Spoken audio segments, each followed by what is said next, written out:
kasus-kasus yang terbaru hari ini. Bermunculan kaum liberal, kaum sekuler, kaum pluralisme, sekulerisme, liberalisme, pluralisme, feminisme, materialisme, rasionalisme. Itu semuanya isme-isme itu. Itu disampaikan oleh siapa? Syekh Hasim Al-As'ari dalam kitabnya Risalah Ahlus Sunnah wal Jamaah. Kelak akan muncul kelompok-kelompok yang isme-isme itu, dan semuanya itu menyesatkan. Ada umat muslim yang bilang semua agama itu benar. Ada umat muslim yang bilang tidak perlu sholat karena tidak ada dalil wajib tentang sholat dalam Al-Quran. Bapak ibu, tidak perlu saya sebut namanya, pasti dah tahu. Dah tahu ya Bapak ibu ya. Kalau belum tahu saya kasih tahu sekarang. Ade Armando selalu tampil di Cokro TV, bukalah itu. Itu merusak itu. Itu mereka-mereka itu yang merusak Islam. Apa kata Kumaila? Cerita dalam Al-Quran itu dongeng. Jadi lawan kita ini banyak Pak. Kalau tadi Riau darurat yang tadi itu dari segi perilaku, akhlak dan lain sebagainya. Sekarang kita negara Republik Indonesia nih darurat akidah. Kita nih melawan mereka. Semua nama yang saya sebut tadi musuh kita. Assalamualaikum warahmatullahi wabarakatuh. Bapak ibu abang kakak adik jamaah dimanapun berada. Man bana masjidan, siapa yang bangun masjid, manallah mislahu baitan fil jannah. Ma la yudraku kulluh la yutraku kulluh. Kalau belum bisa bangun satu masjid utuh, 1, 2, 3 sak semen batu bata batu kerikil, insya Allah mengalir sampai hari kiamat. Bingung kemana kami mau salurkan? Jangan lagi bingung, salurkan ke Masjid Peradaban. Di nomor rekening Bank Syariah Indonesia BSI, nomornya mudah 33300009097 atas nama FSRMM.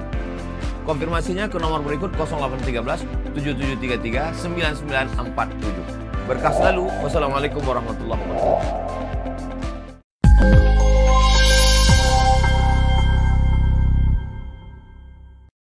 Baik Bapak Ibu sekalian yang berbahagia, di malam hari ini saya mulai dari satu hadis baginda Nabi Muhammad SAW. Kata Nabi ketika memperingatkan Ibnu Abbas dalam bentuk nasihat. Kata Ibnu Abbas, kuntu khalfan Nabi sallallahu alaihi wasallam. Ketika aku berada di belakang baginda Nabi Muhammad sallallahu alaihi wasallam. Kemudian Ibnu Abbas, Nabi menoleh kepada Ibnu Abbas, "Ya gulam," kata Nabi. Kemudian Nabi bilang kepada Ibnu Abbas tu, "Ya gulam." Hei anak muda, kata Nabi. Jadi Nabi bicara itu kepada orang tertentu tu sesuai dengan kondisi. Kalau dengan anak dia panggil hai walad, hai sabi. Kemudian tapi dengan anak muda Nabi panggil ya gulam, ya syabab, ya gulam gitu. Kalau yang tua, yang sama kadang Nabi panggil nama. Ya Muaz, ya Ibni Mas'ud, ya Abu Bakrin. Kemudian dengan yang lain, kalau yang lebih tua dari Nabi, kadang Nabi memanggil dengan sebutan yes, dengan orang-orang yang penghormatan lebih tua. Jadi Nabi menyesuaikan kondisi. Kata Nabi kepada Ibnu Abbas, "Ya gulam, ihfazillah yahfazka." Hei gulam, hei anak muda, kata kepada Ibnu Abbas, jagalah olehmu Allah, niscaya Allah akan menjagamu. Kalimat ini sejalan dengan ayat di dalam Al-Quran, in tansurullaha yansurkum. Kalau kau jaga Allah, maka Allah akan jagamu. Kalau kau tolong Allah, Allah akan tolong dirimu. Pertanyaan yang besar muncul, mungkinkah kita jaga Allah dan tolong Allah? Mungkinkah kita menolong Allah atau menjaga Allah? Mungkin atau tidak? Sedikit yang jawab, sisanya ragu. Mungkin apa tidak kita jaga Allah atau tolong Allah? Tidak mungkin. Berarti ini ada makna. Kenapa Nabi mulai dengan kalimat ihfazillah?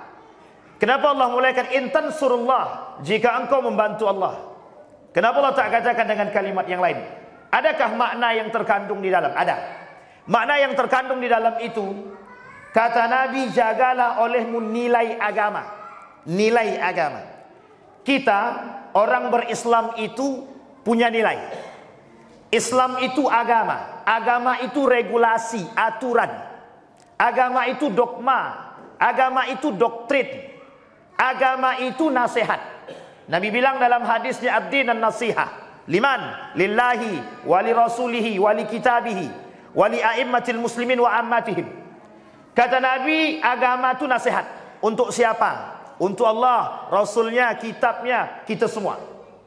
Artinya Nabi sampaikan bahwa agama itu nasihat.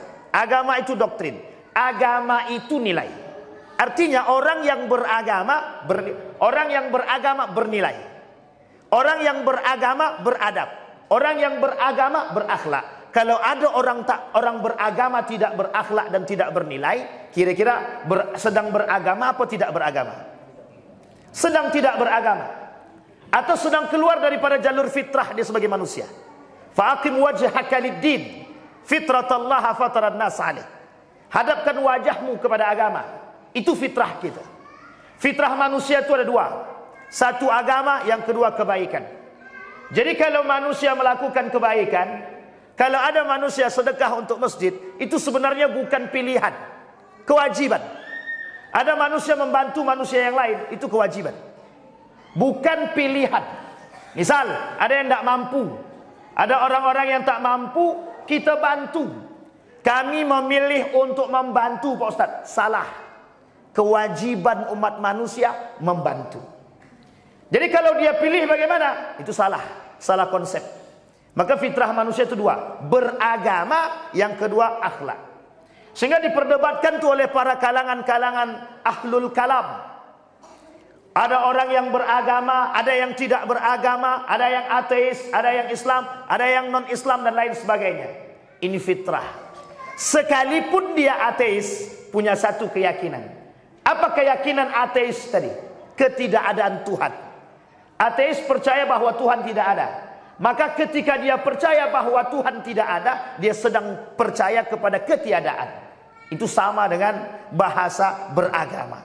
Sampai di sini bisa dipahami Bapak Ibu. Kembali kepada poin tadi. Kata Nabi, ihfazillah, jaga olehmu nilai agama. Apa contoh nilai agama? Solat. Imam kitab Ihya Ulumuddin, Imam Al-Ghazali, Imam Syekh Abdurrahman Siddiq Al-Banjari menuliskan kitab yang sama, judulnya Asrarus Shalah, rahasia-rahasia salat. Dalam rahasia-rahasia salat tersebut banyak yang dikutip. Seorang pakar kedokteran dari Mesir mencoba menilai gerakan salat. Ternyata gerakan salat itu bernilai manfaat kesehatan yang tinggi, sangat tinggi. Orang tidak perlu olahraga kalau salatnya benar, nggak perlu olahraga. Kata beliau, orang yang salatnya benar nggak perlu olahraga. Kenapa? Karena setiap gerakan yang dia lakukan dalam salat adalah olahraga. Olahraga kadang dalam satu hari kita cuma lakukan 1 atau 2 kali. Sementara salat berapa kali? 5 kali. Dalam olahraga itu kadang kita pilih kepala, tangan, kaki. Tapi dalam salat semuanya bergerak. Semuanya. Dulu kata guru saya, ketika orang mengangkat takbir Allahu Akbar, dada kemudian dibusungkan, itu sedang membuat peredaran darahnya berjalan dengan baik. Ini poin penting dalam dunia kesehatan. Tapi coba kita lihat dalam dunia asrarus salat atau spiritualitas. Ternyata salat itu mampu menjadikan seseorang itu berada pada titik tertinggi. Sejalan dengan apa yang dikatakan oleh baginda Nabi Muhammad sallallahu alaihi wasallam, mi'rajul mu'minin as-salah. Orang mukmin itu, ketika mukmin itu berdiri, posisi tertinggi dan terbaik bagi seorang mukmin yang berdiri itu menghadap Allah. Dan posisi terbaik menghadap Allah itu salat. Sehingga dalam hadis Nabi, yang pertama kali dihisab itu apa? Salat. Awal ma yuhasab yaumal qiyamah, salat. Tapi bukan sampai di situ Nabi kata bukan. Hadisnya banyak yang lain tentang salat. Sampai-sampai dikatakan an-Nakhai itu, man taraka salat faqad kafara. Yang meninggalkan salat kafir gitu. Ini kalau kita pakai kental-kentalan Pak, yang tidak salat itu kafir berarti. Kalau kita pakai ekstrim-ekstriman. Siapa yang tidak salat kafir kau nih? Itu tak boleh tapi. Mengucapkan langsung dia kafir tak boleh. Tapi kalau kita katakan pemahaman kita bahwa dia kafir kalau tak salat, itu sejalan dengan Nabi. Al-ahdu bainana wa bainahum as-salah. Beda kita dengan orang kafir cuma satu, salat. Itu sampaikan. Orang kafir tidak salat, orang muslim salat. Jadi kalau orang muslim tak salat berarti dia berarti dia kafir gitu. Tapi kafir di sini, kalau bahasa kasar ya, kafir di sini itu bukan keluar daripada Islam. Dia kufur. Kalau kufur itu kata Nabi 15 poin. Ada 15 poin. Ancaman Allah kata Nabi bagi mereka yang sengaja meninggalkan solat. Ini sengaja ya. Nanti kita coba bahas poin-poin solat itu. Orang yang sengaja meninggalkan solat, itu kata Nabi ancamannya 15 dari Allah. Satu diantaranya humiyam min kulli amalihi. Dihapus semua amal ibadahnya, apapun itu. Zakatnya tak bermanfaat, puasanya tak bermanfaat. Makanya kata Nabi dalam riwayat yang lain itu, kalau ada orang puasa Ramadan tapi dia tak solat, rubba sha'imin laysa lahu min siyami ilal ju' wal atas, cuman capeknya doang. Makanya dalam masalah puasa itu ada pembahasan namanya muhbitat. Dia muhbitat, bukan muftirat, tapi muhbitat. Muhbitat itu dia puasa tapi tak ada bernilai sama sekali di sisi Allah. Tak ada nilai. Salah satunya yang tak solat. Kira-kira capek apa tak capek tu? Kita puasa dari pagi sampai sore. Ternyata sama Allah tidak ada nilai sama sekali. Dan itu 15 Pak. Kalau kita mengkaji dalam pandangan yang lain, itu lebih berbahaya lagi. 10 yang membatalkan iman dan Islam. Salah satunya diantaranya adalah yang ingkar terhadap solat. Orang yang tidak solat, sengaja tidak solat, itu mendekati kepada keingkaran dia terhadap solat. Berbahaya apa tak berbahaya? Ini kayaknya terlalu serius nih kayaknya. Tenang-tenang Bapak Ibu, tenang-tenang. Kita ambil poinnya itu sambil jalan saja. Jadi kembali kepada hadis baginda Nabi. Nampaknya terlalu serius betul. Kembali kepada hadis baginda Nabi Muhammad sallallahu alaihi wasallam. Ihfazillaha yahfazka. Kalau kau jaga nilai-nilai agama, kata Allah, niscaya Allah akan menjagamu. Bukan Allah yang kita jaga, tapi kita yang menjaga nilai-nilai agama. Muncul orang berpendapat begini, ngapain kita jaga agama? Kan gitu. Ngapain kita menjaga agama? Agama itu sudah pasti dijaga oleh Allah. Itu yang ngomong bukan manusia. Yang ngomong tu Allah. In tansurullaha yansurkum. Jika kalian jaga agama, niscaya Allah akan menjaga kalian. Kalian jaga Allah, kalian jaga nilai. Kita lihat sekarang kasus-kasus yang terbaru hari ini. Bermunculan kaum liberal, kaum sekuler, kaum pluralisme, sekulerisme, liberalisme, pluralisme, feminisme, materialisme, rasionalisme. Itu semuanya isme-isme itu. Itu disampaikan oleh siapa? Syekh Hasim Al-As'ari dalam kitabnya Risalah Ahlus Sunnah wal Jamaah. Kelak akan muncul kelompok-kelompok yang isme-isme itu, dan semuanya itu menyesatkan. Kita lihat satu-satu. Baru-baru ini bermunculan fikiran-fikiran yang sangat tidak konsisten terhadap agama. Kata profesor itu, yang ikut paskibraka tidak usah sholat. Salah, tidak usah pakai jilbab. Betul ya? Nah, ini kasus yang kemarin 17 Agustus. Kemudian kasus yang lain, ada orang muslim membakar Al-Quran. Ada orang muslim melempar Al-Quran. Membakar, melempar, menginjak, nyanyi, joget di atas Al-Quran. Ada umat muslim joget di atas replika Ka'bah. Nanti kita lihat Pak. Ada umat muslim yang bilang semua agama itu benar. Ada umat muslim yang bilang tidak perlu sholat, karena tidak ada dalil wajib tentang sholat dalam Al-Quran. Bapak Ibu tidak perlu saya sebut namanya, pasti dah tahu. Dah tahu ya Bapak Ibu ya. Kalau belum tahu saya kasih tahu sekarang. Ade Armando. Sekarang punya podcast dia. Punya podcast khusus. Ade Armando. Selalu tampil di Cokro TV. Bukalah itu. Itu merusak itu. Itu mereka-mereka itu yang merusak Islam. Artinya kita disuruh sama Allah berperang dengan orang-orang seperti itu. Berperang secara fikiran, bukan tenaga. Tapi kata Nabi dalam riwayat yang lain, tapi ini ingat ya, dalam agama jangan dibawa keluar. Kalau ketemu dengan orang munafik dan khawarij, bunuh, kata Nabi. Cuman kan kita tidak mungkin bunuh Pak. Masuk penjara kita. Artinya kita disuruh memerangi orang-orang yang merusak agama. Ternyata yang merusak agama itu bukan dari luar saja, tapi dari dalam Islam itu sendiri. Nama garis besarnya munafik. Apa namanya?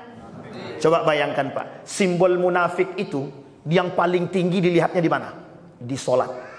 Saya coba uraikan satu-satu. Karakteristik orang munafik, kata Allah dalam Al-Quran, Wa idza qamu ila sholati qamu kusala. Salatnya main-main. Tapi bukan berarti nanti Bapak tengok siapa yang salatnya main-main. Enggak boleh itu, Pak. Ada larangan dalam munafik itu. Tahu kita manusia ini munafik, tapi kita tak boleh katakan, "Hei munafik, sini kau." Itu tak boleh, Pak. Itu etika. Itu tak boleh. Satu, orang yang main-main dalam solat. Yang kedua, disampaikan oleh Nabi, bagi orang munafik itu solat terberat cuman 2, subuh sama isya. Jadi kalau subuh dan isya, orang munafik berat banget tuh. Boro-boro solat, bangun aja dah alhamdulillah tuh. Itu tandanya munafik. Yang kedua. Yang ketiga, tanda orang munafik terhadap solat tadi. Yang ketiga, solat di akhir waktu. Innahum yusalluna awakhiril waqti fa innahu min salatil munafiq fa innahu min salatil munafiqin, kata. Ada orang yang solat di akhir waktu, itu solatnya orang-orang munafik, kata. Tapi jangan tengok kiri kanan lah. Tak boleh, itu syarat tuh. Harus. Jam 12.30 solat zuhur. Jam 15.30 solat asar. Dia solat jam 15, jam 15.15, jam 15.20. Kalau perlu sebelum azan dia solat. Itu jelas munafiknya itu. Tapi ini tidak bisa ditelan mentah-mentah karena ada pemahaman sebelumnya. Nanti kita coba lihat. Kembali kepada poin tadi. Kata Nabi, jagalah olehmu nilai agama, niscaya Allah akan jaga. Sekarang kita lihat Bapak Ibu. Ada 5 kemuliaan kata Allah. Nabi sebut dalam hadisnya, orang yang menjaga 5 solat wajib atau solat 5 waktu ini, Allah berikan 5 kemuliaan kepada dia. Satu di antara kemuliaannya, masuk surga tanpa hisab. Jadi selama ini orang tahu, Pak, masuk surga tanpa hisab itu cuman kalau perempuan menghalalkan suaminya menikah lagi. Kan pahamnya begitu. Mau ndak ibu-ibu masuk surga tanpa hisab? Kata suami dia. Apa itu, Bang? Halalkan aku menikah lagi, kata dia. Boleh Bang nikah, silakan, tapi besok Bang enggak usah di sini lagi, kata dia. Berarti tak mau masuk surga tanpa hisab.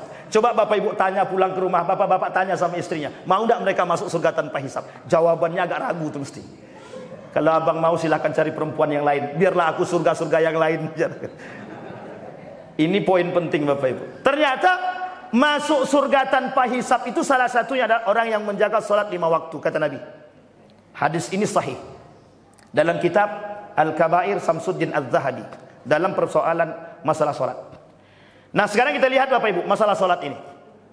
Masalah salat ini itu ada 3. Satu, orang yang lalai. Yang kedua, orang yang meninggalkan salat dengan sengaja. Atau yang ketiga, orang yang mengingkari salat. Yang lalai terbagi 2. Ada yang sengaja melalaikan salat, ada yang memang tidak sengaja melalaikan salat. Orang yang sengaja melalaikan salat, kata Ibnu Katsir dalam menjelaskan tafsir daripada ayat ma salakakum fi saqar. Jawab, qalu lam nakum minal musallin wa lam naku nut'imul miskin. Kata Allah, kenapa kalian masuk dalam neraka sakar? Kami tidak solat, kami tidak memberi makan orang miskin atau anak yatim. Kata Ibnu Katsir, itu bukan meninggalkan solat, melalaikan solat. Kalau orang yang meninggalkan solat, itu nerakanya jahanam, karena sederajat dengan kafir. Orang kafir, Allah sebutkan dalam Al-Quran, tempatnya terbaik bagi mereka. Jadi orang kafir itu punya tempat terbaik. Ahsanul masar, tempat terbaik untuk kembali. Innallaha jami'al munafiqina wal kafirina fi jahannama jami'an. Orang munafik, orang kafir, nerakanya jahanam. Ternyata yang lebih berbahaya bukan kafir, munafik. Bahkan sampai dikatakan oleh Allah dalam Al-Quran itu, innal munafiqin fid darkil asfal minan nar. Jadi alat bakar daripada neraka jahanam itu orang munafik. Nah ini kalau dibahas munafik, ini tidak akan selesai Pak. Kalau saya tanya, kira-kira siapa di antara Bapak Ibu yang tidak pernah berdusta? Angkat tangan. Itu mesti, entah Nabi bukan tidak ya, tapi tidak ada. Kira-kira ada tidak Bapak Ibu yang tidak pernah berdusta sama sekali? Yang tidak pernah ingkar janji sama sekali? Oh enggak ada semua Pak. Itu alamatul munafiqin. Jadi kita semua ni munafik. Tak kan? Tapi Bapak Ibu, munafik tu ada dua. Munafik tu ada dua. Satu nifaqul asghar, yang kedua nifaqul akbar.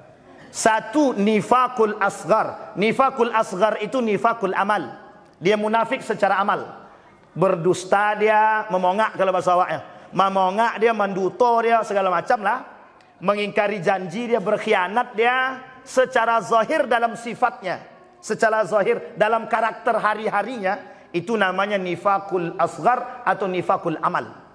Yang paling berat tu nifaq yang kedua, nifaqul akbar, nifaqul i'tiqad. Yakin dia berkeyakinan atau munafik secara berkeyakinan. Imam Hasan Al-Basri bilang izharul Islam wa ibtalul kufri. 30 alamatan lil munafik. Dr. Id Al-Qarni dalam kitabnya juga menjelaskan 30 tanda munafik. Artinya 30 tanda munafik ini, itu 30 tanda munafikul akbar, nifakul akbar. Yang lisannya Islam, hati dia tak Islam, hati dia kafir. Kita ambil contoh. Tapi ini kebalikan ya, kebalikan. Jadi Abu Jahal, Bapak Ibu tahu nama asli Abu Jahal? Abu Jahal itu siapa? Abul Hakam. Tahu Abul Hakam? Abul Hakam itu Abu Jahal. Jadi Abu Jahal ini Bapak Ibu, ada sejarah kenapa dipanggil Jahal. Jahal itu jamak dari kata jahil. Jahil artinya bodoh. Jahilani, 2 kali bodohnya. Kalau jahal, itu bodoh banget. Tapi jangan pula Bapak Ibu tengok ada anak orang yang bodoh banget, jahil. Anak boleh pula kita tu. Jadi Abu Jahal tu saking bodohnya dipanggil Abu Jahal. Tapi Bapak Ibu, kebodohan dia itu sangat-sangat memalukan. Jadi satu malam dia datang ngintil. Ngintil itu apa ya? Ngintip. Ngintip itu apa? Ya itulah pokoknya. Ngintip Nabi sedang baca Quran. Nabi menyampaikan ayat Al-Quran. Diintip sama Abu Jahal. Di satu sisi. Ternyata di sisi yang lain, Abu Sufyan dan Abu yang satu lagi, saya lupa namanya itu juga ngintip. Ngintipin Nabi, dengarin ayat Al-Quran. Coba bayangkan tuh. Setelah selesai, sampai subuh, bertemu dua-duanya. Loh, kok ente di sini? Kata Abu Jahal kepada Sufyan. Abu Sufyan kelak yang masuk Islam ya. Abu Jahal dia tidak masuk Islam. Kata Abu Jahal begini, oke, cukup. Jangan sampai ada yang tahu kalau kita dengarin Muhammad ngaji. Itu bahasanya Abu Jahal. Kata Abu Sufyan, oke lah, baik. Udah cukup sekali ini saja, tidak usah datang lagi. Besoknya, diam-diam Abu Jahal datang lagi. Abu Sufyan pun datang. Ketemu 2 kali. Sampai yang ketiga kali Pak, ketemu dia. Akhirnya kata si Abu yang satu nih, yang saya lupa namanya nih, kepada Abu Sufyan. Yan, ente, menurut ente nih, kira-kira yang dibacakan Muhammad ini benar gak sih? Kata Abu Sufyan, aneh ragu, kayaknya inilah yang paling benar. Ini kata Abu Sufyan. Sepakatlah berdua ini, yuk kita tanya sama Abu Jahal. Abul Hakam waktu itu panggilnya. Abul Hakam ini ketua kubu Quraisy. Datang ke Abu Jahal. Abu Jahal, Abu Hakam, menurut ente yang disampaikan Muhammad ini benar apa salah? Apa jawaban Abu Hakam? Wallahi, kata dia, tidak ada yang paling benar selain daripada apa yang disampaikan oleh Muhammad, kata dia. Coba itu dalam sejarahnya zahir tuh Pak, sangat zahir cerita ini, masyhur. Sampai kemudian kata Abu Sufyan, loh ente tahu kalau itu benar, kenapa ente gak beriman? Tahu gak jawabannya apa? Gengsi. Kata Abu Hakam, kabilah Muhammad dengan kabilah kami itu bersaing. Kabilah kami hari pertama ngasih makan kepada orang haji. Besok kabilah Muhammad. Besoknya lagi kabilah kami. Besoknya lagi kabilah Muhammad. Kami bersaing. Sama-sama ngasih makan kepada orang yang datang haji. Kemudian kata Abu Hakam, dari kabilah Muhammad ada nabi. Dari kabilah aku tak ada nabi. Jadi kalau aku masuk Islam, gengsi aku, kata dia. Itu bahasanya Abu Hakam. Disitulah dijuluki oleh Abu Sufyan jahil. Namanya jahil murakab. Tahu jahil murakab? Bodoh banget. Jadi bodohnya itu cuma karena gengsi. Dan orang sekarang ada. Ada orang sekarang ada. Gengsi dia menerima kebenaran agama itu gengsi. Kita ambil contoh. Ada namanya Profesor Musda Mulia. Cari di Google.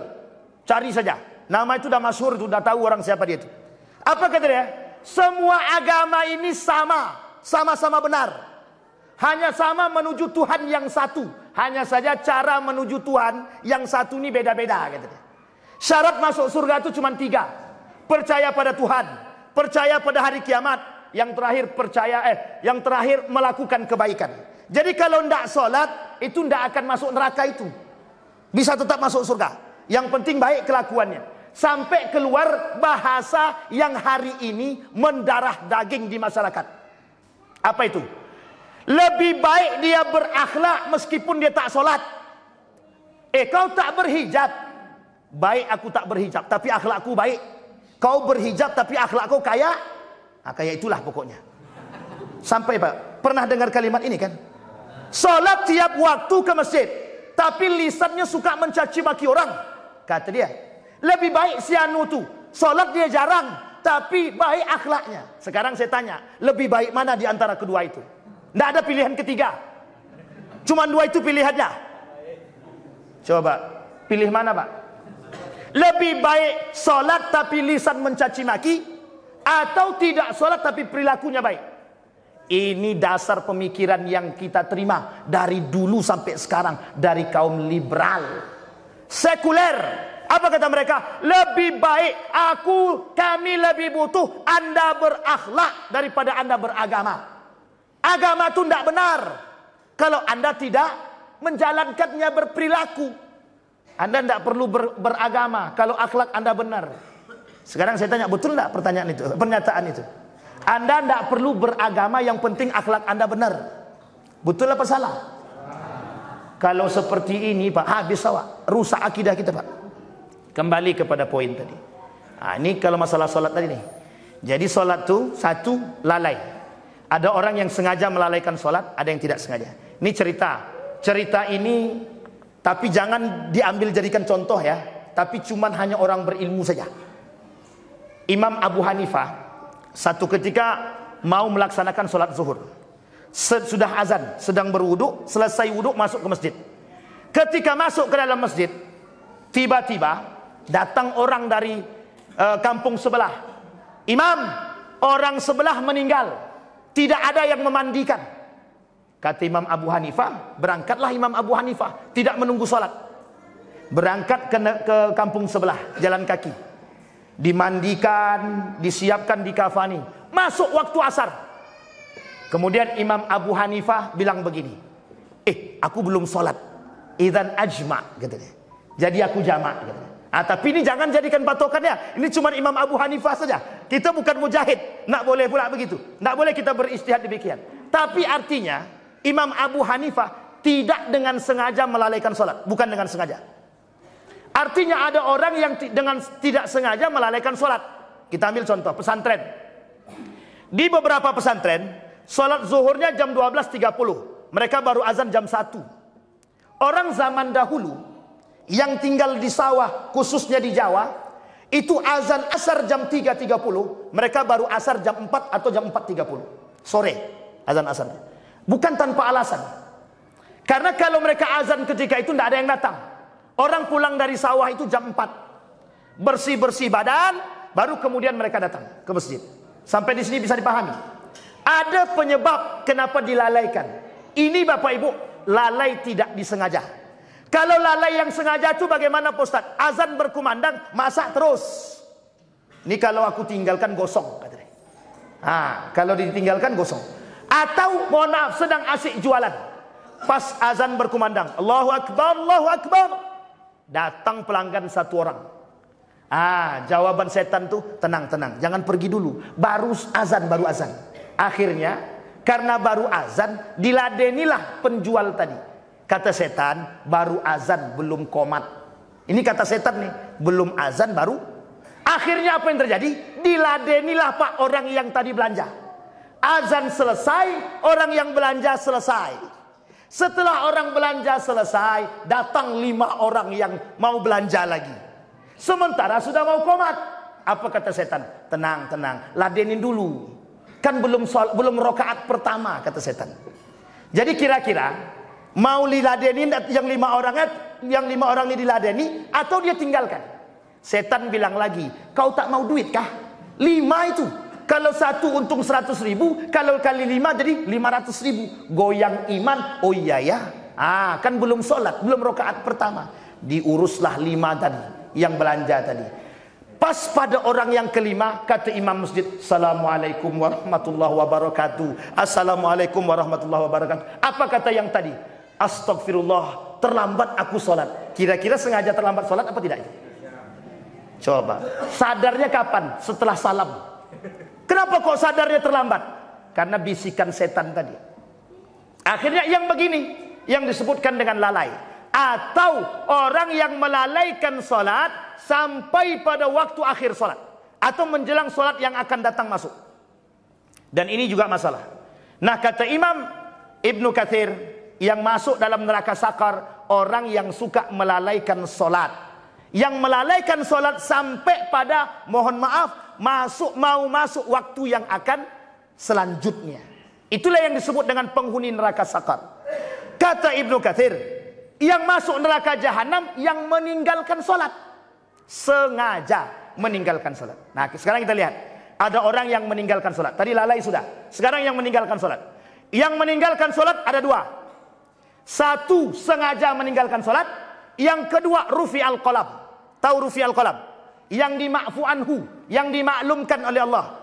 Anak kecil sampai dia balik. 1, kata Nabi. Yang kedua, orang yang majdub atau hilang akal sementara sampai dia sadar. Orang hilang akal atau gila. Orang yang terlupa sampai dia ingat. Yang ketiga, orang yang tertidur sampai dia terbangun. Sudah diinjak tak juga bangun.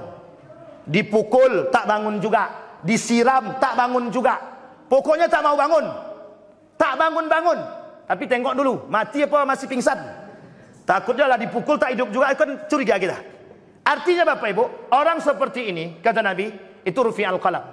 Maklum, salah tapi tidak berdosa. Ingat kalimatnya baik-baik. Salah tapi tidak berdosa. Bukan berarti tidak salah. Salah tapi tak berdosa. Dia ada tingkatan salah itu banyak, dosa. Ada 5. Salah, dosa, dosa-dosa, dosa dengan kezoliman, israf. Saking banyak dosanya. Jadi ada 5 tingkatan kesalahan itu. Kembali kepada poin tadi. Orang yang tidak sengaja meninggalkan sholat namanya rufi al-qalam. Orang-orang seperti ini yang boleh.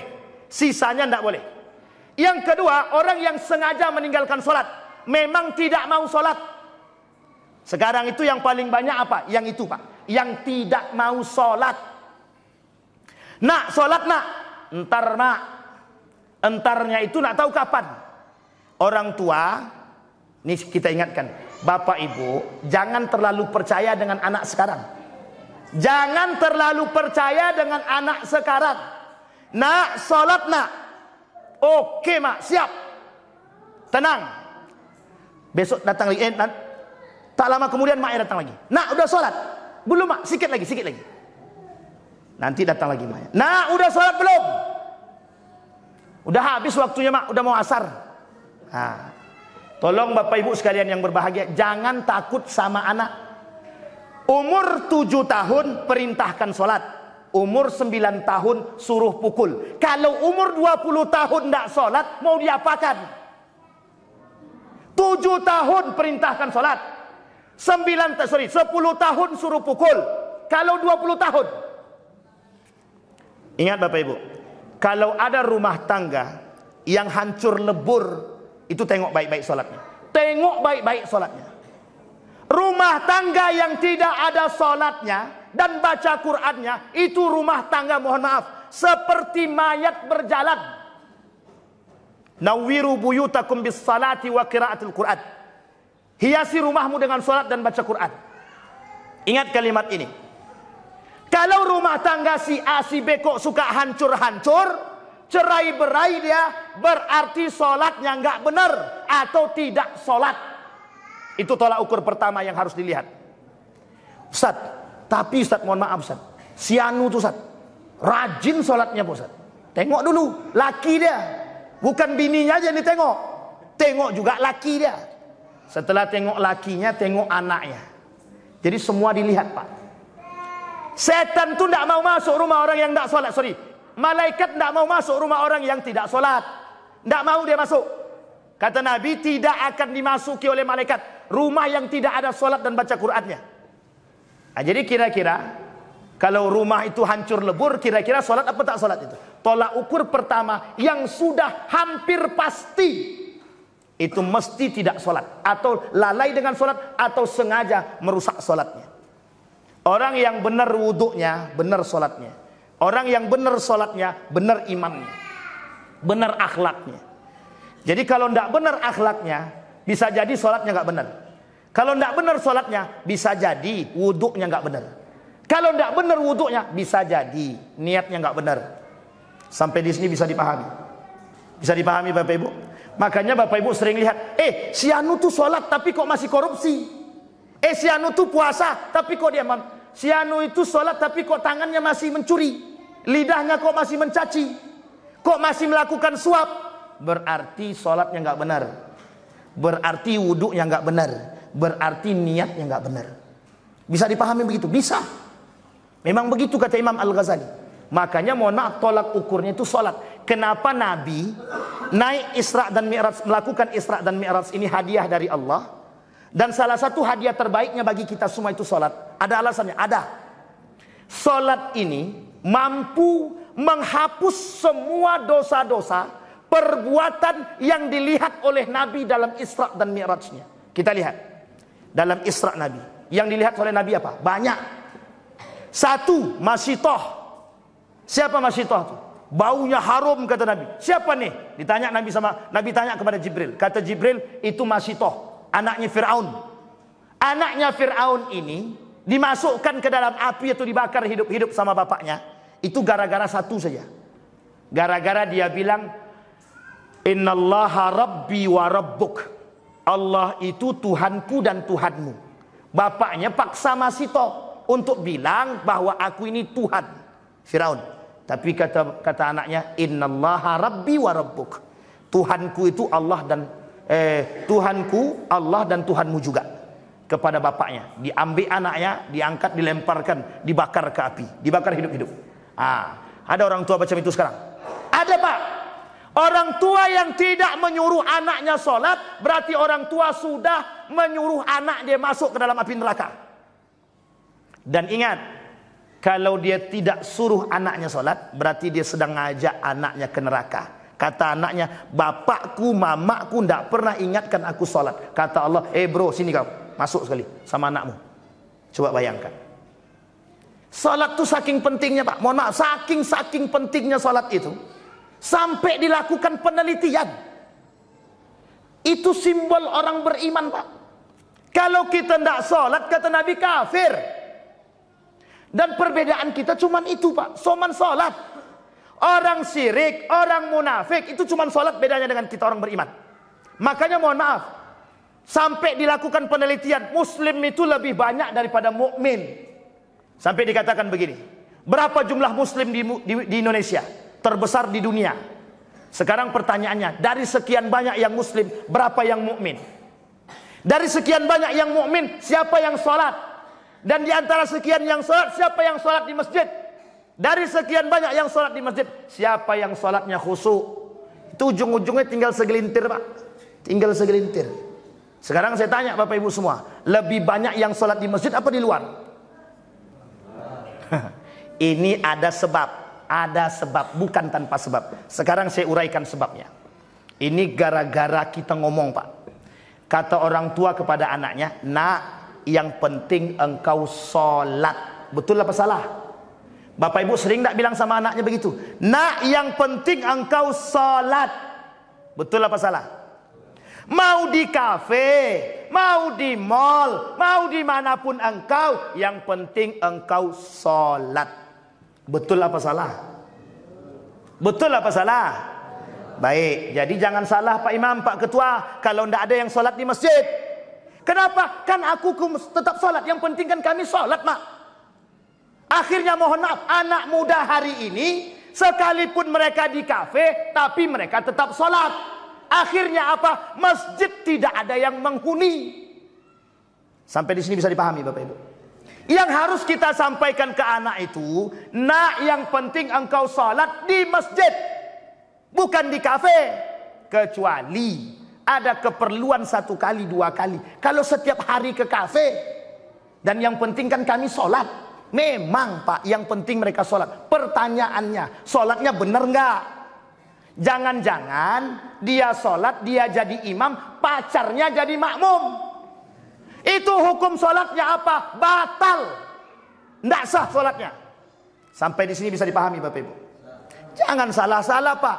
Kalau kita main biarkan anak kita saja. Orang yang salat tanpa ilmu salat, itu salatnya tidak ada gunanya sama sekali. Salat dia di kafe, kita tidak tahu Pak kebenaran salatnya bagaimana. Main-mainkah dia? Atau di akhir waktukah dia? Atau sebelum salat, sebelum masuk waktu yang lainkah dia salat? Akhirnya dalam benak kita, alhamdulillah, yang penting anakku yang menjadi masalah itu masjid. Masjid tidak ada penghuninya. Sampai di sini bisa dipahami Bapak Ibu? Baik, kembali kepada poin yang tadi. Sengaja meninggalkan salat. Nerakanya mana Bapak Ibu yang sengaja meninggalkan salat? Jahanam. Sekarang saya tanya, pengen anak-anak kita masuk neraka jahanam? Ya jelas enggak mau Pak. Iya jelas. Yang ketiga, ada orang yang mengingkari salat, seperti Ade Mardo tadi. Dia kata tidak ada kewajiban salat. Atau orang yang kedua, tetap salat tapi dengan hati, tidak dengan gerak. Dia salat dengan hati dia. Apa arti salat itu? Artinya zikir. Berarti kami cukup mengingat Allah, itu sudah salat, kata dia.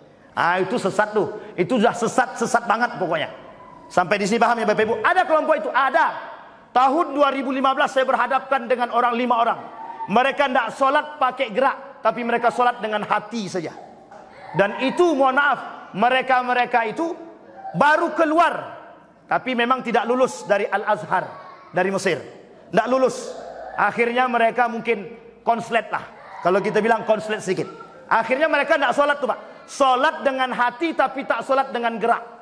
2 hari 2 malam mengajak saya diskusi. Sapi yang balik cuma 1, 4-nya nggak balik-balik Pak. Tetap aja sholat dengan hati, tak mau sholat dengan, kata mereka dalilnya cuma sederhana. Sholat itu artinya mengingat. Jadi kalau kami sudah ingat Allah, kami sudah sholat. Itu sesat, itu sangat sesat. Nah, poin kedua dan ketiga itu penghuni neraka jahanam. Orang yang mengingkari sholat munafik. Orang yang tidak sholat juga bagian daripada munafik. Kedua-duanya dimasukkan oleh Allah ke dalam neraka jahanam. Neraka jahanam. Artinya Bapak Ibu, begitulah pentingnya solat. Sekarang kita lihat, apa faidah solat itu? Mencegah perbuatan keji dan mungkar. Perhatikan baik-baik Bapak Ibu. Kalaulah salat, inna salata tanha anil fahsya'i wal munkar. Kalau salat, benar salatnya, mampu mencegah perbuatan keji dan mungkar. Sekarang saya tanya, ada enggak anak-anak yang narkoba? Kalau ada anak narkoba, sholat enggak dia? Kalau dia sholat, benar enggak sholatnya? Harus diingat Pak. Karena sholat, kalau benar sholatnya, pandai kita mendidik sholatnya, maka enggak mungkin dia narkoba. Tidak mungkin. Indonesia, saya tak pergi ke Indonesia, saya pergi ke Riau. Riau ini sedang darurat 4 karakter. Sedang darurat 4 karakter. 1, darurat narkoba. Yang kedua, darurat LGBT. Anak SMK punya, mohon maaf saya nggak sebutkan SMK yang mana, punya grup, isi grupnya LGBT. Itu anak SMK. Sekarang ini Riau darurat. Yang pertama narkoba, yang kedua LGBT, yang ketiga darurat apa Bapak Ibu? Judi online. Yang keempat, darurat akhlak. Keempat-empat yang saya sampaikan ini Bapak Ibu, tonggaknya cuma 1. Sholat. Benar sholatnya tidak mungkin LGBT. Benar sholatnya tidak mungkin dia narkoba. Benar sholatnya tidak mungkin dia bunuh emaknya. Benar sholatnya tidak mungkin dia judi. Uniknya, judi online itu 80% di tahun 2002 hasil penelitian yang paling banyak main anak di bawah umur. Itu 80%. Sekarang pertanyaannya, kalau anak di bawah umur mainnya segitu banyaknya, gimana yang tua-tua? Itu judi online, Pak. Anggota dewan aja main, sampai stres, nggak punya duit. Duit dipinjam dari bank. Akhirnya mohon maaf, gadai sana, gadai sini, stres. Orang judi online, begitulah kelakuannya, Pak. Sekarang saya tanya, benar nggak sholat mereka? Benar nggak sholatnya? Kalau benar sholatnya, nggak mungkin judi. Kalau benar sholatnya, nggak mungkin narkoba. Narkoba tuh banyak, Pak. Mohon maaf, bandar-bandarnya banyak. Kalau, mohon maaf, kalau kita semua nih tidak punya perhatian terhadap darurat yang 4 ini, mohon maaf, Pak, semakin banyak generasi kita yang akan seperti itu. Bahkan lebih. Ada darurat yang terakhir. Darurat yang terakhir. Anak muda pacaran. Orang tua yang punya anak laki-laki dan perempuan, tolong jaga. Jangan mudahkan anak kita dibawa oleh orang yang tidak kita kenal. Kalaupun kita kenal, jangan kasih, Pak. Bu, aku nak izin bawa anak ibu kemana? Nonton bioskop aja. Kata ibunya, jangan pulang malam-malam ya nak. Berarti tandanya dia sedang menyuruh anaknya masuk neraka. Selangkah seorang anak keluar dari rumah tanpa hijab, selangkah ibu bapaknya masuk neraka. Selangkah seorang istri keluar rumah tanpa hijab, selangkah suaminya masuk dalam neraka. Selangkah anaknya keluar dari rumah pergi bersama laki-laki yang bukan muhrimnya, selangkah orang tuanya masuk ke dalam neraka. Sekarang saya kasih tahu Bapak Ibu, perselingkuhan, perzinahan, kata Nabi dalam hadisnya, kelak merajalela di akhir zaman. Kalau hari ini kita lihat begitu maraknya perzinahan, riba, khamar, itu tandanya kita sudah mendekat akhir zaman. Kenapa saya katakan demikian, Bapak Ibu sekalian yang berbahagia? Karena kita sedang darurat itu semua. Beberapa hari yang lalu kami ketemu dengan seorang ustadz, namanya Ustadz Misran Agusmar. Dan beliau sedang ingin mengadakan perkumpulan dengan beberapa lembaga. Apa yang dibahas? LGBT. Coba bayangkan, kalau kita sampai hari ini tidak mengawal LGBT, maka akan terbit undang-undang LGBT. Kalau kita tidak mau kawal, jangan serahkan persoalan narkoba, LGBT, perzinahan seutuhnya kepada atasan. Kita juga harus punya peran. Karena itu yang merusak generasi kita. 20 tahun kita tidak sadar, Pak. Tidak tahu, Pak, apakah generasi kita akan ada yang sholat di masjid atau tidak. Kembali kepada poin hadis tadi yang disampaikan oleh Nabi. Apa kata Nabi? Ihfazillaha yahfazka. Jagalah olehmu nilai agama, niscaya Allah akan menjagamu.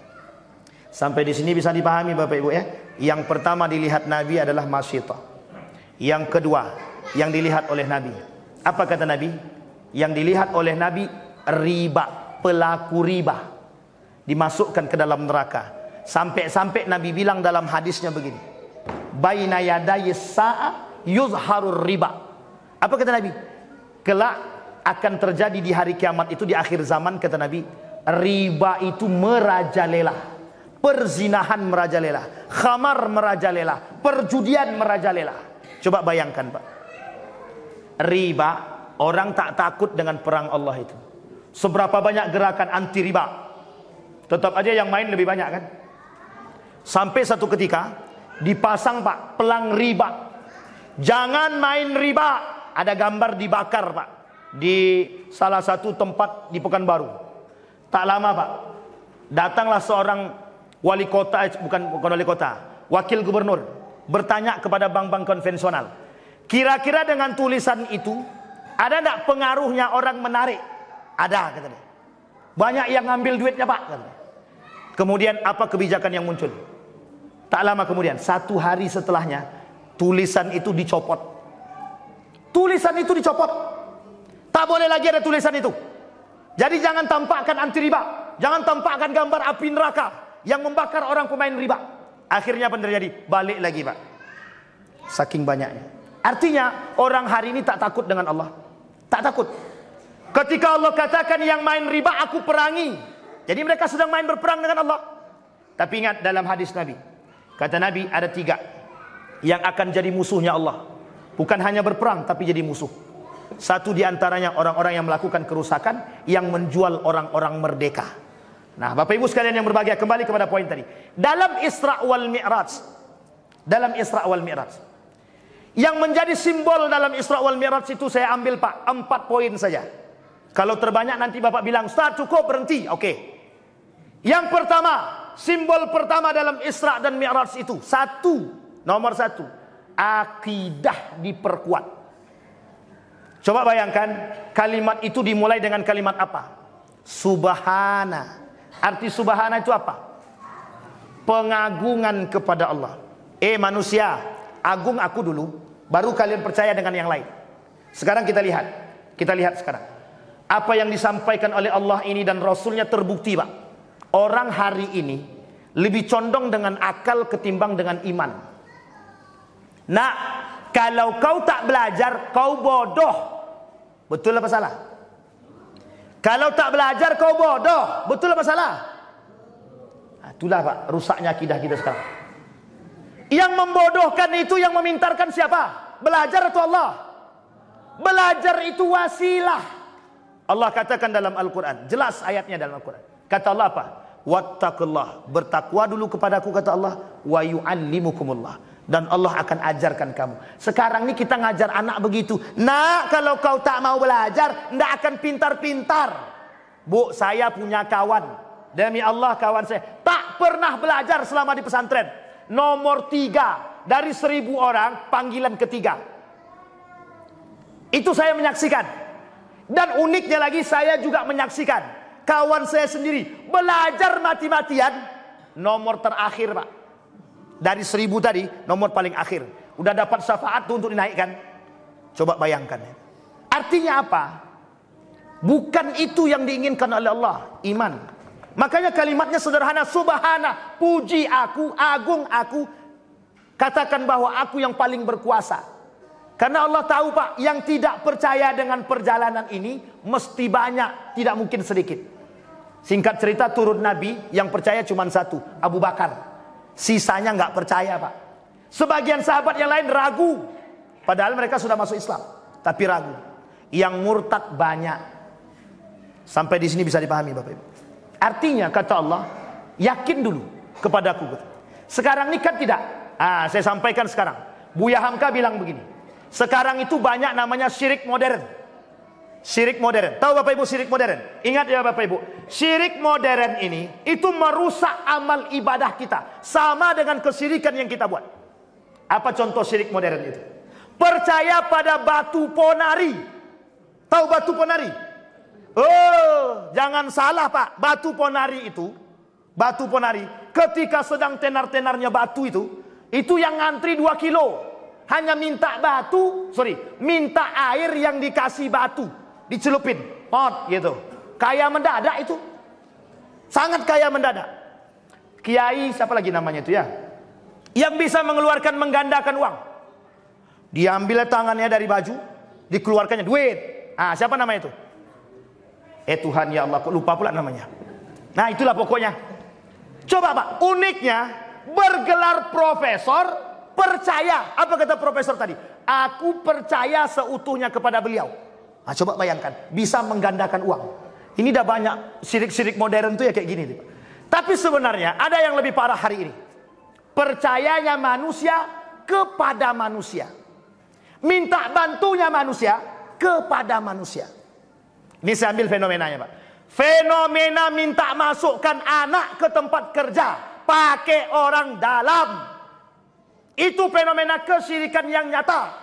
Itu syirik modern. Yang kedua, syirik yang kedua apa? Syirik rebutan kursi. Kayaknya hangat betul kursi DPR tuh. Sampai menghalalkan yang haram, mengharamkan yang halal. Suap tuh halal apa haram? Suap halal apa haram? Bapak Ibu harus paham. Saya kasih tahu Bapak Ibu.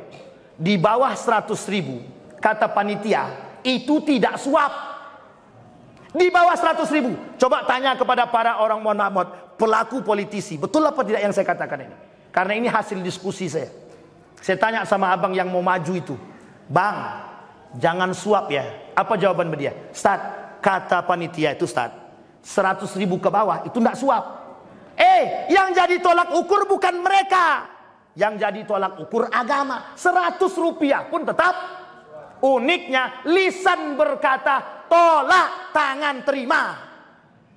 Coba bayangkan, rebutan kursi Pak. Yang mereka rebutkan itu apa? Kekuasaan. Artinya apa? Kursi kekuasaan menjadi Tuhan hari ini. Betul kata Nabi. Apa kata Nabi? Kelak akan terjadi hari kiamat. Tidak akan terjadi hari kiamat sampai mereka merebut atau berebut kekuasaan. Harta menjadi Tuhan. Kekuasaan menjadi Tuhan. Manusia menjadi Tuhan. Itu syirik modern. Syirik modern. Orang sekarang takut kehilangan harta, tapi tidak takut kehilangan iman, tidak takut dia. Ustaz, itu kan sekarang sistemnya zonasi. Anakku Ustaz di zona yang sama, tapi tidak bisa masuk sekolah itu. Ada tidak Ustaz kenalan yang bisa masukkan anakku ke situ? Ada. Siapa Ustaz kenal? Tuhan. Diam dia langsung. Mohon maaf Pak, mohon maaf. Anda punya masalah, datang ke Allah. Datang dulu ke Allah. Setelah datang ke Allah baru ikhtiar. Setelah ikhtiar tawakal. Jangan datang kepada manusia dulu, baru ikhtiar dan tawakal. Salah. Sampai di sini bisa dipahami Bapak Ibu. Sekarang itu kata Buya Hamka, itu syirik modern tuh begitu. Syirik modern. Takut orang kehilangan harta hari ini. Tapi tak takut kalau kehilangan iman tuh tidak takut. Kehilangan Tuhan tidak takut. Yang mereka takutkan kehilangan harta. Satu, agungkan aku kata Allah, maka semuanya aman. Itu yang disebut dengan intan surullaha yansurkum, ihfazillaha yahfazka kata Allah. Kalimat selanjutnya dari hadis tadi, ihfazillaha tajid tujahak. Kau mau apa kata Allah? Agungkan aku, apa yang engkau minta aku kasih kata Allah. Itu Allah yang bilang, bukan kita Pak. Cuman kan kita ragu.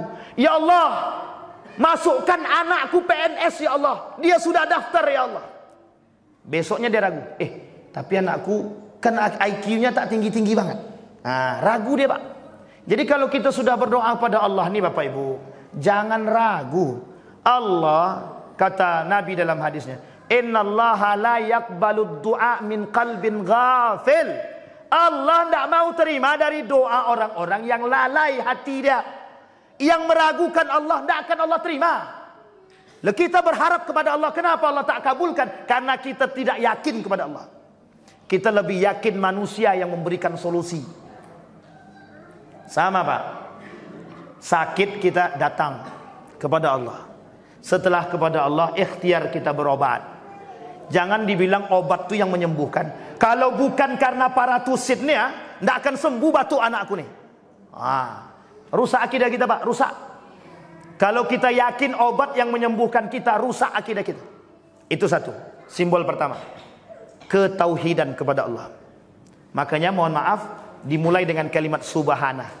Tujuannya pengagungan kepada Allah. Kalau kita sudah beriman kepada Allah, apapun kita pasti percaya. Sekarang saya katakan sama Bapak Ibu, telaah baik-baik kalimat ini, telaah baik-baik. Bukan persoalan benar atau salahnya cerita di dalam Al-Quran, tapi bagaimana cara kita memetik hikmah di balik cerita yang ada di dalam Al-Quran. Betul apa salah? Betul apa salah? Saya ulangi sekali lagi. Bukan persoalan betul atau salahnya cerita di dalam Al-Quran, tapi bagaimana cara kita memetik hikmah, pelajaran daripada cerita yang ada di dalam Al-Quran. Betul apa salah? Betul Bapak Ibu ya? Itulah rusaknya akidah kita sekarang. Berarti Bapak Ibu sedang meragukan kebenaran ayat Al-Quran. Makanya mohon maaf, mau berdoa mati-matian tidak akan dikabulkan sama Tuhan. Tidak akan. Bapak Ibu, cerita di dalam Al-Quran betul, mutlak. Itu iman, itu akidah. Sampai di sini paham Bapak Ibu? Jangan kayak Kumailah. Tengok di Google. Namanya Kumailah. Apa kata Kumailah? Cerita dalam Al-Quran itu dongeng. Kalau dongeng kira-kira perlu dipercaya apa tidak? Astaghfirullah wa atubu ilaih. Jadi lawan kita ni banyak, Pak. Kalau tadi Riau darurat yang tadi itu dari segi perilaku, akhlak dan lain sebagainya. Sekarang kita negara Republik Indonesia ni darurat akidah. Itu dia liberalisme, Syiah ada, Khawarij ada, Mu'tazilah ada, Murji'ah ada, liberal ada, plural ada, sekulerisme ada, feminisme ada, materialisme ada, rasionalisme ada, semua ada. Kita ni melawan mereka. Semua nama yang saya sebut tadi musuh kita. Bayangkan, Majelis Ulama bilang begini, haram mengucapkan selamat Natal. Datang orang munafik, boleh mengucapkan selamat Natal. Rusak apa tak rusak? Nikah beda agama itu haram. Kata orang munafik, boleh nikah beda agama. Pertanyaan saya adalah, itu yang ngomong muslim apa non muslim? Muslim, Pak. Musuh kita atau bukan? Kita dengan orang munafik jangan diam, lawan dengan ini, dengan iman. Sampai di sini bisa dipahami Bapak Ibu? Ini sampai jam berapa ketua? Kalau tak dibontikan, tak bontikan jam 1 apa ya Pak? Baik Bapak Ibu. Itu yang pertama. Akidah perlu Yang kedua, simbol yang kedua, masjid. Perhatikan dari masjid, dari Masjidil Haram ke Masjidil Aqsa. Dari Masjidil Haram ke Masjidil Aqsa. Masjidil Haram simbol penghambaan umat muslim kepada Allah. Masjidil Aqsa simbol kekuatan umat muslim. Dua-dua ini itu kalau hancur, hancur semua. Kita lihat, kalau Masjidil Aqsa berhasil direbut oleh Yahudi dan Israel, maka bisa dipastikan Mekah dan Madinah akan mudah ditaklukkan. Karena simbol kekuatan umat muslim ada di Masjidil Aqsa. Rakyat Palestina bukan persoalan tanah Palestina, tapi persoalan Masjidil Aqsa. Kewajiban menjaga Masjidil Aqsa, kewajiban semua umat muslim. Bukan satu, bukan rakyat Palestina, tapi kita semua. Kalau ada umat muslim yang masih membeli produk Israel, munafik. Tenang, tenang. Aman ya? Aman kan Bapak Ibu? Jangan beli produk Israel, aman? Produk Israel lebih daripada 1000. Kira-kira masih kuat bertahan? Diam semua Pak. Masih kuat bertahan untuk tetap memboikot produk Israel?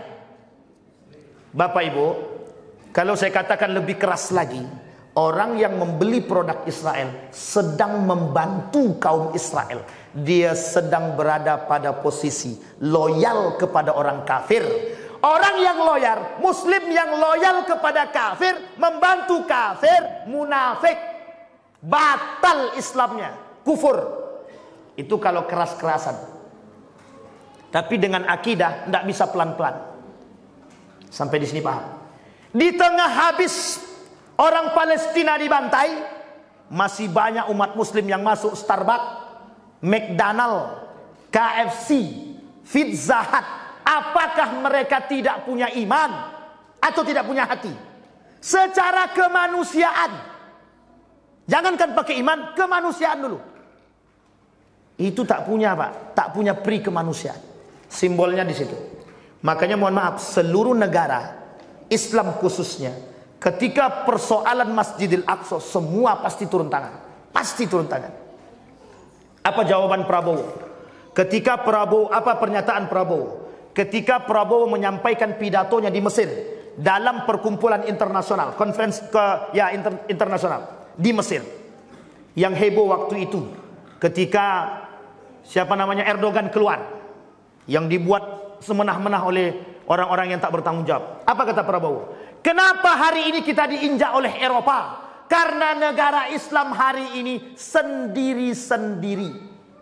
Sekarang kita lihat, kenapa umat muslim hari ini lemah? Karena umat muslim hari ini berpikir tentang diri mereka masing-masing. Betul apa salah kalimat ini? Coba Bapak Ibu lihat. Yang penting ibadah kita tidak usah urus ibadah orang.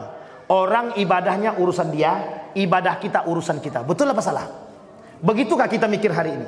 Maka mohon maaf, kalau ada tetangga kita tak ke masjid, kita no comment. Yang penting kita ke masjid. Salah apa betul begitu? Sekarang tidak bisa begitu. Harus sama-sama. Kenapa majlis tablik itu, mohon maaf, lesa majlis tablik. Kenapa orang jamaah tablik itu dia berani ngetok pintu cinta dia sama saudara dia, Pak? Kita ni ngaku cinta tapi tidak cinta beneran. Saudara kita main judi kita biarkan. Saudara kita narkoba kita biarkan. Saudara kita minum khamar kita biarkan. Pernahkah kita ngajak mereka ke masjid? Kalau tak mau mereka ke masjid, kita diam. Maka besok, Pak, bapak-bapak khususnya, kalau lewat di warung kopi, nampak laki-laki bapak-bapak sedang nongkrong, ajak dia ke masjid. Pak, yuk ke masjid. Kalau perlu bawa kopi-kopi ke masjid sekali. Atau pindahkan warung itu ke sini. Itu lebih baik lagi tuh Pak Ketua. Siapa tahu ada warung kopi ke depan di sini. Jadi pas sebelum azan ngopi orang tuh di sini, pas azan tutup kopi itu dulu katanya. Nanti setelah sholat masuk balik. Itu tak ada masalah, Pak. Yang penting tengok juga Pak Ketua. Dibuka toko kopi itu kan, la ilaha illallah, masih banyak minuman khamar ternyata. Astagfiruka wa atuub. Bayangkan, minuman khamar itu haram apa tak haram? Haram. Semua orang tahu. Semua orang tahu. Saya sampaikan Bapak Ibu, mohon maaf, ini khusus nih Bapak Ibu saya sampaikan. Di Pekanbaru, ini sekaligus kita sampaikan juga. Di Pekanbaru, tidak ada yang berani nutup khamar itu. Dan itu terang-terangan. Ini masalahnya Bapak Ibu. Paham maksud saya Bapak Ibu? Hepeng. Jangan tersinggung. Memang begitu keadaannya. Kenapa saya sampaikan begini? Biar ditonton. Biar ditonton. Kenapa biar ditonton? Kemarin saya sampaikan. Salah satu swalayan cukup besar. Terang-terangan menjual bir bintang. Kita videokan. Kita kirim. Kepada salah satu lembaga. Tidak ada tuh Pak jawabannya. Diam aja. Kalau kita main sendiri, kita salah. Kalau kita sampaikan mereka, mereka diam. Oh begitu. Mudah-mudahan pemerintah mendengar. Bayangkan Pak, terang-terangan. Kenapa kok bisa begitu? Ada yang jaga. Ada yang jaga. Sama Pak, narkoba. Kenapa tak selesai narkoba nih? Uang bandar di dalamnya main. Gimana? Sampai di sini paham Bapak Ibu? Biar didengar, tidak apa-apa. Jadi biar semuanya juga paham. Jadi Bapak Ibu sekarang ini tak bisa kita main sendiri-sendiri. Tidak cukup pemerintah saja. Kita semua juga harus ikut andil. Kalian kalau mau narkoba jangan di sini, salah. Kalau mau narkoba jangan di sini. Memang tak di sini dia Pak, di tempat lain. Artinya apa? Mereka tetap narkoba. Kalian jangan narkoba. Dimanapun tak boleh. Itu lebih tepat. Kalau mau narkoba jangan di sini. Kalau mau minum khamar jangan di sini. Kalau mau judi jangan di sini. Memang di sini dia tak narkoba, tak judi, tak minum khamar. Tempat lain dia minum Pak. Sampai di sini paham Bapak Ibu? Jadi kalimat ini perlu kita perbaiki. Kita semua punya tanggung jawab. Apa kata Kunto Wijoyo? Hari ini tuh udah ndak saatnya iman sosial sosial sendiri, iman sendiri. Sekarang itu iman bersama, social piety. Karena masuk surga itu Bapak Ibu ndak sendiri-sendiri. Masuk surga itu sama-sama. Wasiqal ladzi nattaqau rabbahum ilal jannati zumara. Kelak kalian dengan ketakwaan kalian masuk surga bareng-bareng. Ndak sendiri-sendiri Pak, masuk surga itu. Jadi kalau masuk surga sendiri-sendiri, itu isi surga itu cuma Bapak Ibu aja. Tidak begitu Pak. Makanya kita perlu Pak bersama. Bapak Ibu saling menasehati. Kata Nabi di akhir zaman, dinukil oleh Mbah Hasim Al-As'ari. Dalam kitab Risalah Ahlus Sunnah, 30 tanda hari kiamat. Kiamat kecil. Apa kata beliau dalam hadis yang pertama? Kelak di akhir zaman itu, akan hilang perhatian umat muslim terhadap agama. Sesama mereka terhadap agama itu hilang. Mereka hanya berpikir diri mereka sendiri, masing-masing. Sekarang itu sudah terjadi Pak. Setiap orang di antara kita nih acu tak acu dengan ibadah saudara kita. Pak, masalah ibadah ini memang aturan hukumnya, aturan ibadahnya, aturan pahalanya sendiri-sendiri. Tapi Bapak Ibu, itu al-amru bil ma'ruf dan juga nahyu anil munkar. Apa kata Nabi? Kelak di akhir zaman, kata Nabi, yang banyak itu al-amru bil ma'ruf, nahyu anil munkarnya sedikit. Kenapa saya bilang nahyu anil munkar sedikit?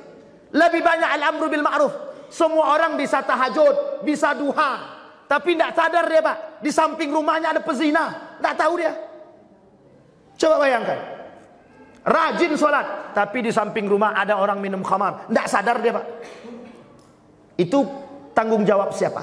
Pak Kades, Pak Lurah, Pak Camat, Pak RT? Bukan.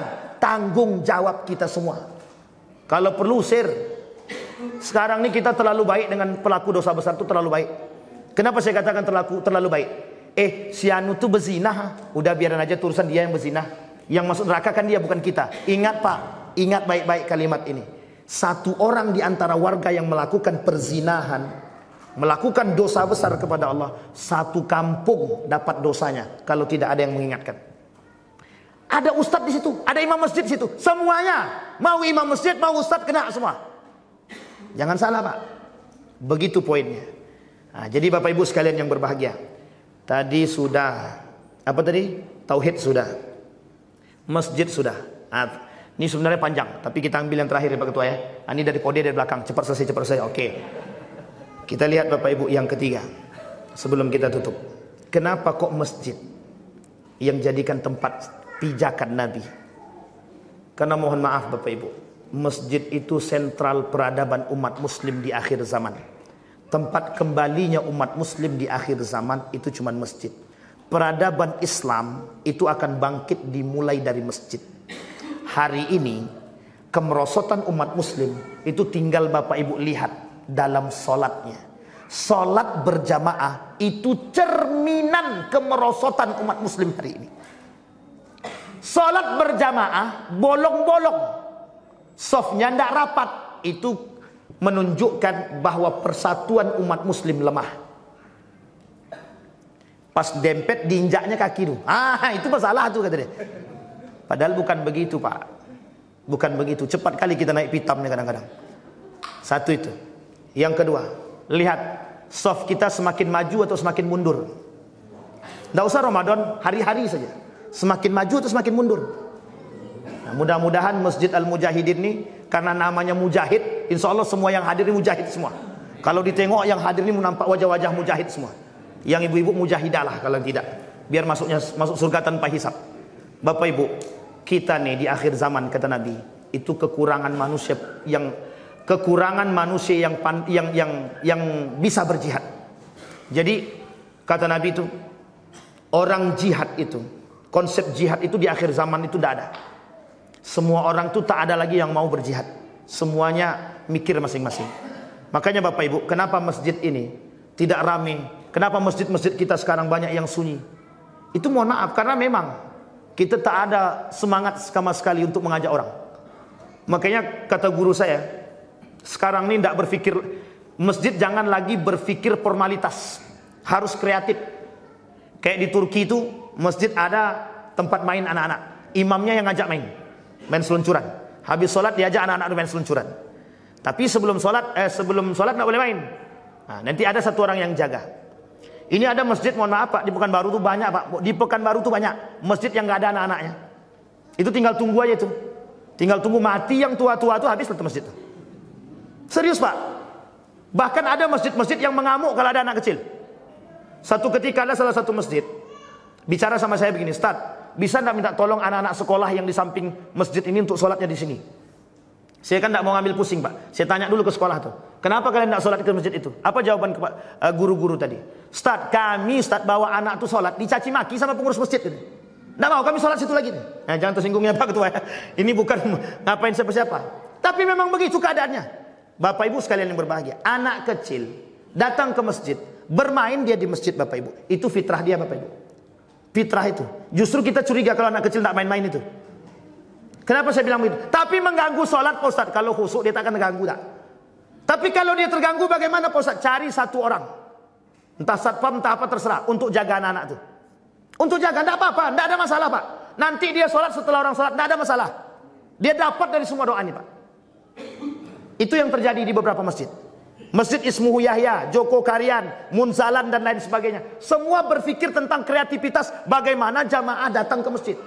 Karena mereka tahu Pak, dalam hadis Nabi itu salah satu, kalau masjid ini kosong, itu sudah tanda kiamat itu Pak. Sebaik-baik tempat masjid, seburuk-buruk tempat pasar. Sekarang saya tanya Bapak Ibu, lebih ramai pasar atau masjid? Nah itulah, lebih ramai orang tempat yang buruk daripada yang bagus lagi. Sebaik-baik tempat masjid, seburuk-buruk tempat pasar kata Nabi. Orang lebih banyak ke pasar daripada ke masjid. Tapi ini bahasa. Sampai di sini bisa dipahami Bapak Ibu? Ada pertanyaan? Enggak ada, alhamdulillah. Cukup Pak Ustaz? Pak Ketua? Cukup kata Ketua lah begini kelih. Datang malam nih Ustaz, kami yang berpikir juga nih baliknya gimana nih. Baik Bapak Ibu sekalian yang berbahagia. Ada pertanyaan Bapak Ibu? 3 poin yang saya sampaikan dari simbol Isra dan Mi'raj yang harus dipahami secara makna, bukan secara istilah, tapi secara makna. Kita hari ini takut dengan anak. Kita hari ini takut dengan orang. Kita tak takut dengan Allah. Kita tak takut generasi kita hilang iman. Kita tak takut generasi kita hilang segala hal. 1 poin terakhir sebelum saya tutup. Kaum liberalisme, sekulerisme, pluralisme masuk dalam struktural. Mereka akan menghilangkan nilai-nilai agama dengan cara mereka masuk dalam struktural. Ingat kata-kata saya tadi Bapak Ibu. Biar kita ini sadar, biar kita ini tahu, lawan kita itu banyak bukan satu. Kita tutup Bapak Ibu dengan berdoa bersama. Mudah-mudahan apa yang kita sampaikan di malam hari ini ada manfaatnya bagi kita semua, ada baiknya bagi kita semua, menjadi penuntun bagi kita untuk menuju akhlak yang mulia, iman yang kuat, akidah yang benar. Mudah-mudahan kita semua husnul khatimah. Amin ya rabbal alamin. A'udzu billahi minasyaitonir rajim. Bismillahirrahmanirrahim. Alhamdulillahi rabbil alamin, hamdasy syakirin, hamdan na'imin, hamdan yuwafi ni'amahu wa yukafi'u mazidah. Ya rabbana lakal hamdu kama yanbaghi li jalali wajhikal karim wa 'azimi sultanik. Allahumma salli ala Muhammad wa ala ali Muhammad fil alamin innaka Hamidum Majid ya Hayyun ya Qayyum ya Fattah ya Alim ya Aziz ya Ghaffar ya rabbal alamin. Allahumma faqihna fid din wa 'allimna ta'wil. Allahumma a'inna ala dhikrika wa syukrika wa husni ibadatik. Allahumma ighfir lana dhunubana wa dhunuba walidina warhamhuma kama rabbayana shighara. Allahumma ansur ikhwanana al-mujahidin fi Palestin wa fi Gaza wa fi kulli makan. Allahumma dammir al-yahud. Allahumma ahlikil kafarata wal mubtadi'ata wal musyrikin a'da'aka a'da'ad din. Allahumma ij'alil Qur'an al-'azima rabi'a qulubina wa nura sudurina wa jilaa'a ahzanina wa dhihaba humumina wa ghumumina. Allahumma ij'alna min ahli al-Qur'an waj'al ahillatana min ahli al-Qur'an alladhina nahnu khasatuka wa ahluka ya arhamar rahimin. Allahumma inna nas'aluka khaira hadzal makan wa khaira ma fihi wa khaira ahlihi wa na'udzu bika min syarri hadzal makan wa syarri ma fihi wa syarri ahli. Rabbana zalamna anfusana wa in lam taghfir lana wa tarhamna lanakunanna minal khasirin. Allahumma khtimna bi husnil khatimah wa la takhtimna illa bi husnil khatimah. Allahumma ighfir lahum warhamhum wa'afihim wa'fu anhum wa akrim nuzulahum wa wasi' madkhalahum waj'alil jannata mathwahum. Rabbana atina fid dunya hasanah wa fil akhirati hasanah wa qina azaban nar. Walhamdulillahi rabbil alamin. Assalamualaikum warahmatullahi wabarakatuh.